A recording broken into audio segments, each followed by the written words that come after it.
अस्सलाम वालेकुम नाज़रीन, मैं हूं मियां दाऊद एडवोकेट और आप देख रहे हैं अस्सलाम वालेकुम नाज़रीन, मैं हूं मियां दाऊद एडवोकेट और आज फिर हम बात करेंगे लाहौर हाई कोर्ट में जजेस की तैनातियों के मामले के ऊपर, क्योंकि एक मरतबा फिर ये सुनने में आ रहा है कि लाहौर हाई कोर्ट में जो जजेस की तैनातियाँ हैं वो दोबारा से अंडर डिस्कशन है, दोबारा से गैर रस्मी मुशावरत जो है वो शुरू की गई है। लेकिन अब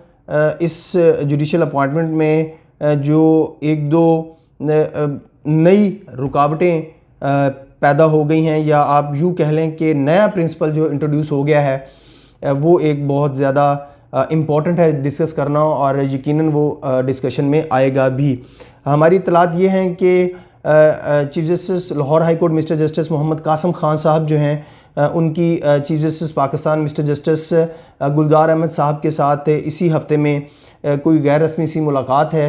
जिसमें लाहौर हाई कोर्ट में जजेस की अपॉइंटमेंट का मामला जो है वो डिस्कस किया जाएगा।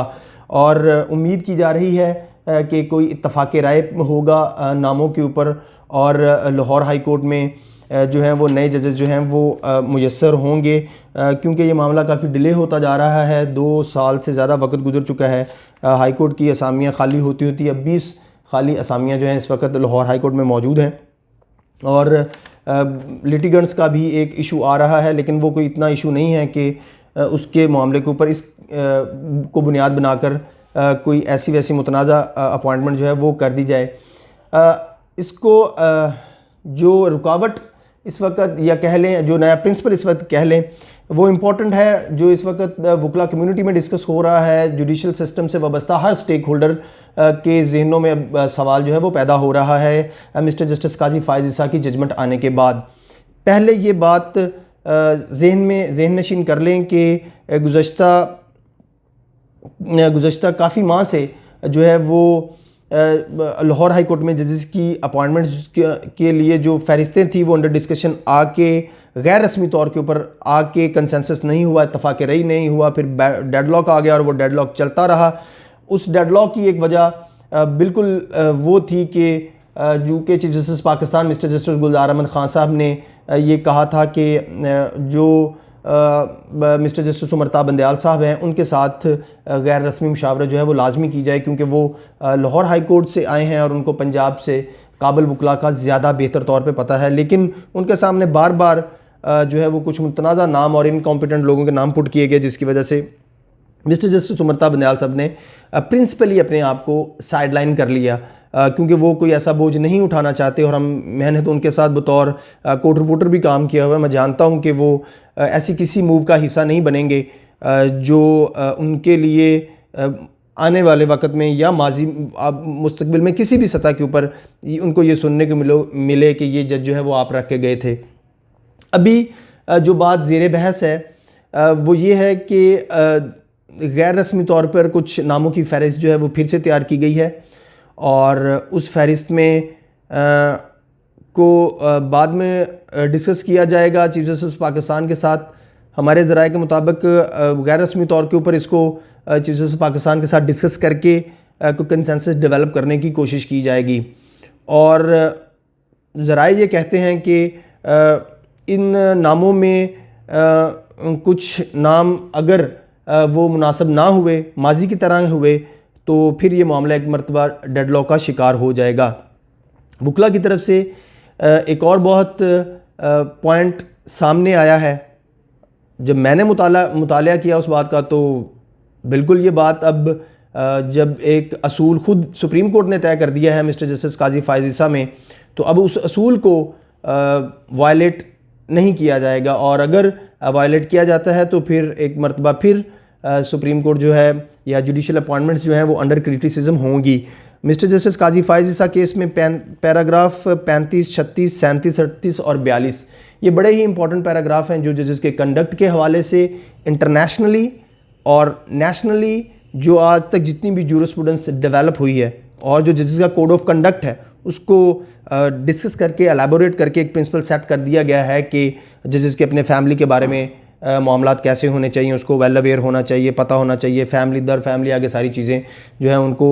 एक पब्लिक इमेज के हवाले से डिस्कस किया गया है। और अब यही प्रिंसिपल इनको हम तवक्को करते हैं कि वो लाहौर हाई कोर्ट में भी जजेस की तैनाती के लिए जो है वो सामने ज़रूर मद्देनज़र रखा जाएगा। एक और प्रोपेगेंडा जो है वो गुज़श्ता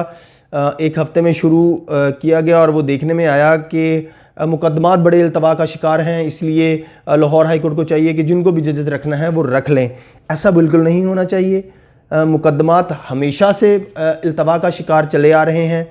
कभी आइडियल सिचुएशन नहीं रही लाहौर हाई कोर्ट में। सिर्फ इस बात को बुनियाद बनाकर अगर एक भी इनकॉम्पिटेंट जज या बुरी शोहरत रखने वाला जज जो है वो लाहौर हाई कोर्ट का जज बन गया तो उसकी सारी की सारी जिम्मेदारी जो है वो फिर मौजूदा सुप्रीम कोर्ट पे होगी, यानी कि मौजूदा जुडिशल कमीशन ऑफ पाकिस्तान पे होगी। मुस्तकबिल में अगर लोग तनकीद करेंगे तो वो ये कहेंगे कि जो साबका चीफ जस्टिस थे, साबका जुडिशल कमीशन ऑफ पाकिस्तान था, वो ये जजेस जो है वो रख कर गया है। इसलिए और वैसे भी आप 9 कॉम्पिटेंट जजेस रख लें, 8 कॉम्पिटेंट जजेस रख लें और उसमें अगर एक भी अगर गलत जज जो है वो रख लिया जाता है तो उसका नुकसान कोई नहीं उसका नुकसान जो है वो पूरा कर सकता। वो मुकदमात के साथ, वो वकला के साथ जिस किस्म की नाइंसाफ़ी करेगा, इसकी मिसालें हमारे पास माजी में बहुत सारी मौजूद हैं। एक और इम्पॉर्टेंट बात जो मेरी ये ज़ाती राय है, मैं इंफॉर्मेशन बेस, और मैं बड़ा क्लियर हूँ इस बात के ऊपर कि मुझे नहीं लगता कि पहले से जो नाम अंडर डिस्कशन आ चुके हुए हैं गैर रस्मी तौर के ऊपर, वो किसी भी सूरत के ऊपर लाहौर हाई कोर्ट के जज बनेंगे,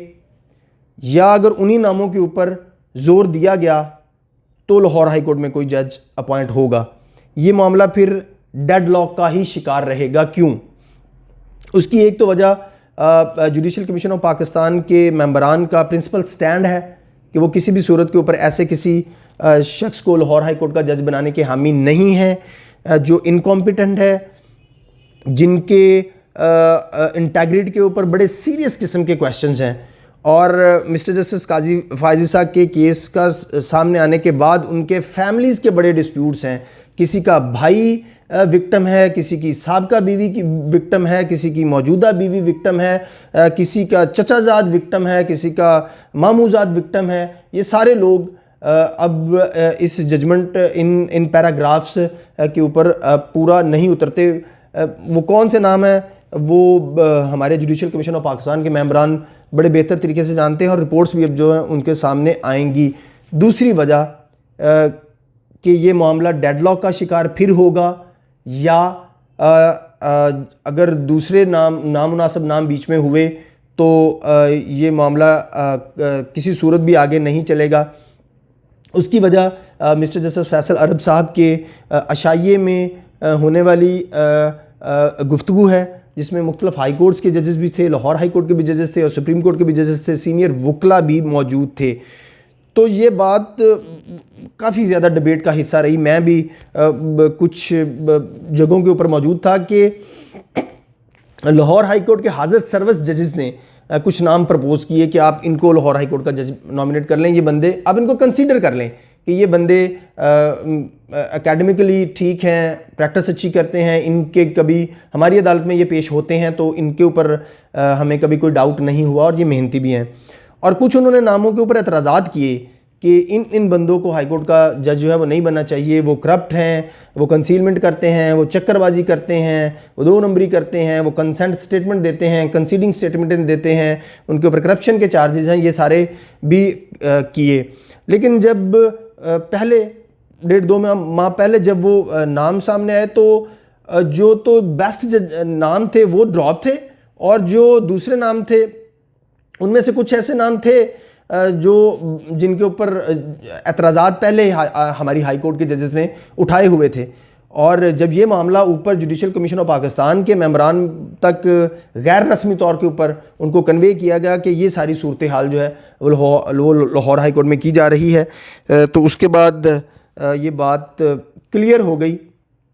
कि ऐसा नहीं होगा। लाहौर हाई कोर्ट को बचाया जाएगा। लाहौर हाई कोर्ट में हर मुमकिन कोशिश की जाएगी कि ऐसे जजेस जो हैं वो अपॉइंट किए जाएं जो इंतहाई तौर पर काबिल हैं, जो आइन और कानून की बालादस्ती पर यकीन रखते हैं, जिनका माजी में किसी ऐसी मुकदमात से वास्ता नहीं रहा, जिनको आइन और कानून के ख़िलाफ़ सोसाइटी में समझा जाता है, वकला में समझा जाता है, जिनका करैक्टर बहुत अच्छा है, उन लोगों को जिनका करैक्टर अच्छा नहीं है, जिनकी रिपोर्ट्स अच्छी नहीं है, उनको लाहौर हाई कोर्ट का जज नहीं बनाया जाएगा। ये कुछ चीज़ें जो हैं वो नई डेवलपमेंट थी जो आपके साथ शेयर करना लाजमी थी। देखते हैं कि अभी जो गैर रस्मी तौर के ऊपर दोबारा से कंसेंसस का अमल शुरू किया गया है वो कहाँ तक पहुँचता है और कहाँ तक ये मामला जो है वो बेहतर तरीके से इत्तफाक़ राय इसके ऊपर पैदा होता है। अगली वीडियो तक के लिए मियां दाऊद एडवोकेट को इजाज़त दीजिए। कौन से नाम सामने आते हैं, कौन से फ़ाइनल होते हैं, उसके साथ फिर मज़ीद इन्फॉर्मेशन के साथ दोबारा आपके खिदमत में हाज़िर होऊंगा। अल्लाह हाफ़िज़।